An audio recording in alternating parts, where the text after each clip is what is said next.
Ինչ է դաշնակցականությունը։ Դաշնակցականությունը մարդուն կարոտի մեջ պահող գաղափարախոսություն է։ Կարոտի մեջ պահող, կարոտ։ Աշխատանքից կտրող,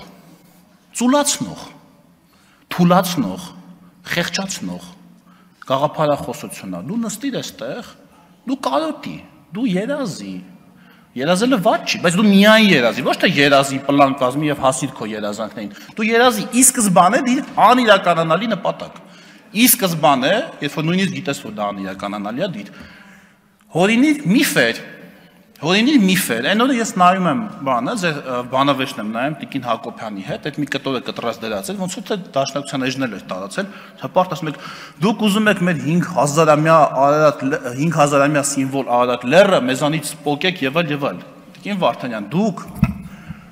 ասենք տարական բաներ չգիտեք, էլի։ Դուք 5000 տարին պատկերացնում եք ինչքան շատ է մարդկության պատմության տեսանկյունից։ 5000 տարի առաջ դեռ առաջին բուրգը սարքած չէր։ Մարդկության ամենահին կառույցներից մեկը, ամենաերկարակյաց կառույցներից մեկը, այդ առաջին բուրգը դեռ չկար։ Դեռ մարդիկ նոր էին սկսում գրել սեպագրով, նոր էին սեպագիրը հայտնաբերել, մի 300 տարի է ինչ պատմության տեսանկյունից դա նոր է, էլի համարվում մարդկության պատմության։ Իսկ ես հիշեցնեմ, որ Տիգրան Մեծի ժամանակ արդեն սեպագիրը չէին կարողանում կարդալ։ Հասկանում եք, ինչ ժամանակային հեռավորությունից ենք խոսում։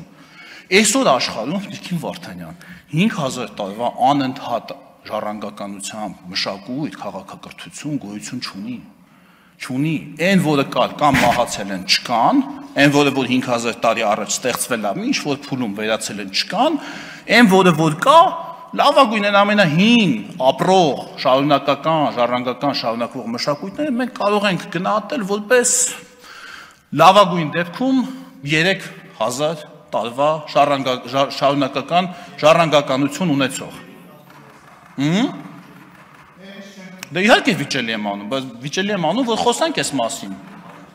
Տիկին Վարդանյանի համար կարող ենք դա երկարաձգել մինչև 4000 տարի, 4000 տարուց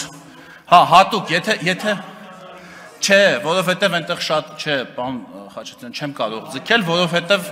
մեր թվարկությունից առաջ 18-րդ դարում շատ կարևոր գլոբալ համաշխարհային շարժեր են տեղի ունեցել, որ այդ հին աշխարհը մաքրել տարել է եւ լրիվ նոր աշխարհակարգը հաստատել այն ժամանակվա անցալումներով։ 5000-ի չեմ կարող հասնել, ես չեմ կարող հորինել նման բաներ։ Խոսում եք կարդալուց։ Իսկ դուք կարդացել եք Լեոյի Թուրքիայի հեղափոխության գաղափարաբանությունը։ Կարդացել եք։ Տեսել եք ձեզ ինչ օրինակ գցում։ Ձեզ դաշնակցությանը։ Բախի չեք ասում այդ մասին։ Տեսել եք, որ ձեզ ուղղակիորեն մեղադրում է արտաքին կառավարման տակ գտնվելու համար։ Տեսել եք։ Ուղիղ մեղադրում է ձեզ 19-րդ դարի վերջին եւ 20-րդ դարի սկզբին մեզ պատուհասած աղետների մեջ։ Ուղղակիորեն ձեզ է մեղադրում։ Հա, բայց մենք հով Լեոն չենք, Լեոն ինձ թվում է անառարկելի հեղինակություն է, չէ՞։